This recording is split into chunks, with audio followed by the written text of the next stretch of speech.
Matthieu, chapitre 16.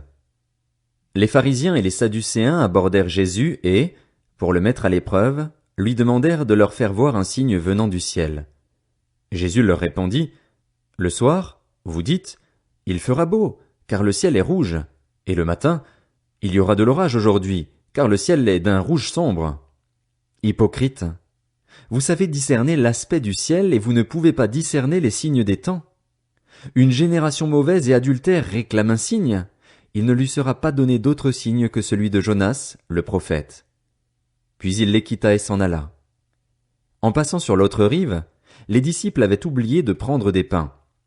Jésus leur dit, « Attention, méfiez-vous du levain des pharisiens et des sadducéens. » Les disciples raisonnaient en eux-mêmes et disaient, « C'est parce que nous n'avons pas pris de pain. » Jésus, le sachant, leur dit, « Hommes de peu de foi, pourquoi raisonnez-vous en vous-même sur le fait que vous n'avez pas pris de pain? Ne comprenez-vous pas encore et ne vous rappelez-vous plus les 5 pains des 5000 hommes et combien de paniers vous avez emportés? Ni les 7 pains des 4000 hommes et combien de corbeilles vous avez emportés? Comment ne comprenez-vous pas que ce n'est pas de pain que je vous ai parlé? Méfiez-vous du levain des pharisiens et des sadducéens. » Alors ils comprirent que ce n'était pas du levain du pain qu'il leur avait dit de se méfier, mais de l'enseignement des pharisiens et des sadducéens. Jésus arriva dans le territoire de Césarée de Philippe. Il demanda à ses disciples, « Qui suis-je, d'après les hommes, moi le Fils de l'homme ?» Ils répondirent, « Les uns disent que tu es Jean-Baptiste, les autres, Élie, les autres, Jérémie ou l'un des prophètes. » « Et d'après vous, qui suis-je ?» leur dit-il. Simon-Pierre répondit, « Tu es le Messie, le Fils du Dieu vivant. » Jésus reprit la parole et lui dit, « Tu es heureux, Simon, fils de Jonas, car ce n'est pas une pensée humaine qui t'a révélé cela, mais c'est mon Père céleste.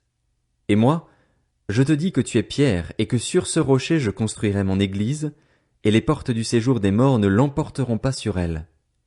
Je te donnerai les clés du royaume des cieux.